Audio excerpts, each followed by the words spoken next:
क्या बेहतर उसके साथ करेंगे। लेकिन जो समझने वाली बात है वो ये कि वो औरत जो माँ के रूप में या किसी बड़े के रूप में किसी घर पे किसी घर में किसी बच्ची के साथ इस तरह से कहती है कि भाई खामोश हो जाओ, इसमें बदनामी होगी और मेरी पोजीशन भी ख़राब होगी वगैरह वगैरह, तो वो भी बहुत सारे प्रेशर्स का शिकार है, उसके ऊपर भी बहुत सारा दबाव है कि अगर हमने जैसे बहुत से वॉर अगेंस्ट रेप ने ऐसे बहुत सारे केसेस देखे हैं जिसमें कि बच्ची के साथ बाप जिनसी तशद्दुद कर रहा है लेकिन माँ जानते हुए भी नाजान बनती है या वो कहती है कि खामोश हो जाओ। तो हम ये सोचते हैं कि माँ होते औरत होते हुए वो ऐसा कैसे कर सकती है। लेकिन अगर ये देखा जाए कि हुकूमत की तरफ से या किसी भी तौर से माशरे की तरफ से अगर उसको सपोर्ट नहीं है कि अगर वो कहती है, खड़ी होती है किसी दिन और कहती है इसने मेरे बेटी के साथ, अपनी सगी बेटी के साथ ऐसा किया, मैं इसके साथ नहीं रहूँगी या मैं उसको सज़ा दिलाऊंगी, तो कहाँ जाएगी? उस्मा, अभी जो हमने कहा कि कोई लड़की हिम्मत कर लेती है, कोई औरत हिम्मत करके निकल भी जाती है, तो अगर जैसे वो पनाह में आती है कि मुझे यहाँ पर ठिकाना मिल जाएगा सर छुपाने का, तो क्या किसी भी औरत के लिए वहाँ पर दाखिला मुमकिन है? कोई भी औरत हमारे आकर हमारे पास कहेगी कि मुझे तहफ़्फ़ुज़ चाहिए है, तो उसके हमारे दरवाजे 24 घंटे 24/7 यानी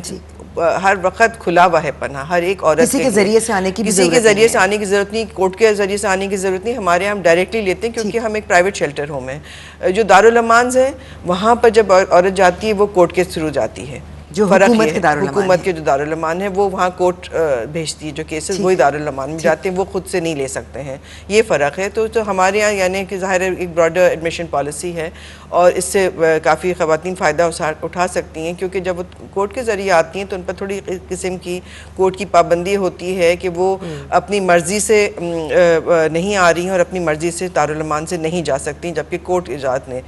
हमारे यहाँ अपनी मर्ज़ी से औरत आती है और अपनी मर्ज़ी से जाती है। जिस वक्त उसको लगेगा कि अब मेरा जो काम है जिस लिए मैं आई हूँ मेरा पूरा हो गया है, मैं आगे जाना चाहती हूँ या जो भी करना है, तो वो जिस वक्त जाना चाहे वो जा सकती है। जो हुकूमत के दारुल अमान है जहाँ पर कि वो कोर्ट के कहने पर आती है और फिर कोर्ट ने ये तय कर लिया कि अब ये यहाँ इसका रहना ज़रूरी नहीं है, अभी महफूज है,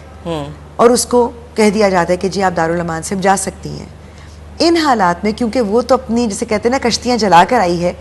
वो कहाँ जा सकती है? क्योंकि क्या उसकी जहनी कैफियत को मद्देनज़र रखा जाता है? क्या ये देखा जाता है कि अब ये महफूज है जिस्मानी तौर पर भी, जहनी तौर पर भी,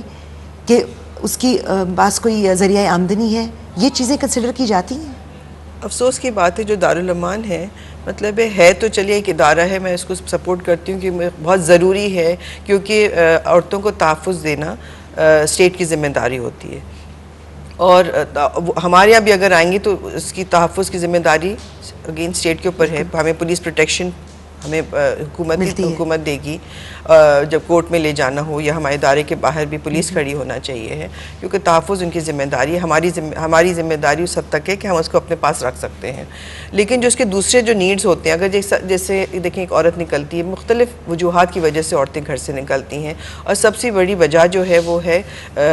घरेलू तशद्दुद, जिसमें कि मर्द जो है उनके ऊपर इतना जब तशद्दुद करता है कि अब उनसे बर्दाश्त से बाहर हो जाता है, तो वो कभी या तो अपने बच्चों के साथ निकलती हैं या अकेली निकल जाती हैं। जब अकेली निकल जाती हैं तो वो जब हमारे पास आती हैं तो मेरे ख्याल से जब औरत आती है, जब वो अपने आप को महफूज कर लेती है, फिर वो चाहती है कि उसके बच्चे भी उसको मिलें, फिर वो चाहती है अगर उसको बहुत दफ़ा वो नहीं चाहती है कि उसका घर जो उसका रिश्ता है वो बिल्कुल ख़त्म हो जाए, वो चाहती तशद्दुद बंद हो जाए। औरतें अपना घर नहीं तोड़ना चाहती, औरतें चाहती हैं कि उनको तहफ़्फ़ुज़ मिले और वो रहें, अपने उनके बच्चों की वो मसला हल कराना चाहती हैं। तो उस सिचुएशन में तो उनकी अगर वो खुद कहती है तो औरत की मर्ज़ी जो है ना, मैं समझती हूँ वो हमें जब वो आती है हमारे पास, हम उसकी मर्ज़ी पूछते हैं कि भाई तुम क्या चाहती हो हमारे साथ। हम ये नहीं, मतलब दारुल अमान में भी जब वो जाती है वहाँ ये नहीं समझना चाहिए कि हम इस माशरे को कुछ हम साफ़ कर रहे हैं, या कोई अगर औरत अपनी मर्ज़ी से शादी करना चाहती तो हम बैठ कर उसको नसीहतें करें।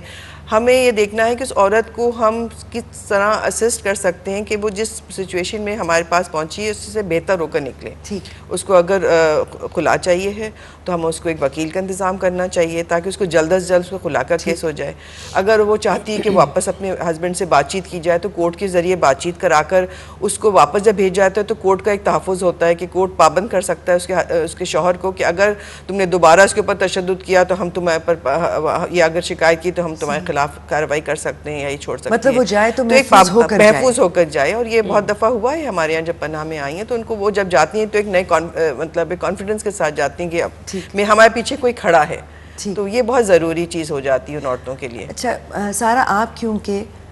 वॉर अगेंस्ट रेप के साथ काम कर रही हैं और हमारे यहाँ जिनसी तशद्दुद या तो अब रिपोर्ट ज़्यादा हो रहा है जी, या ज़्यादा बढ़ रहा है और देखने में आ रहा है, तो बहुत सारे कानून भी इस वक्त सामने आ रहे हैं हमारे, जो कि बिल्स पेश हो रहे हैं, कवानीन बन रहे हैं, मगर क्या उनकी इम्प्लीमेंटेशन, उनका निफाज होता है? क्या ख़वातीन आज महफूज हो रही हैं? देखिए, जितना भी कानून अच्छे से अच्छा कोई भी हुकूमत बना ले, जब तक कि आप सिस्टम्स को सही नहीं करेंगे, अगर आप पुलिस वाले के पास जाते हैं और उससे किसी भी पुलिस थाने में जाते हैं और कहते हैं कि मुझे जिनसी तौर पे हरासा किया जा रहा है या मेरे साथ तशद्दुद हुआ है, अगर वो अपने उसकी जिस तरह से वो काम करेगा, वो प्रोसीजर्स, वो सारी चीज़ें आप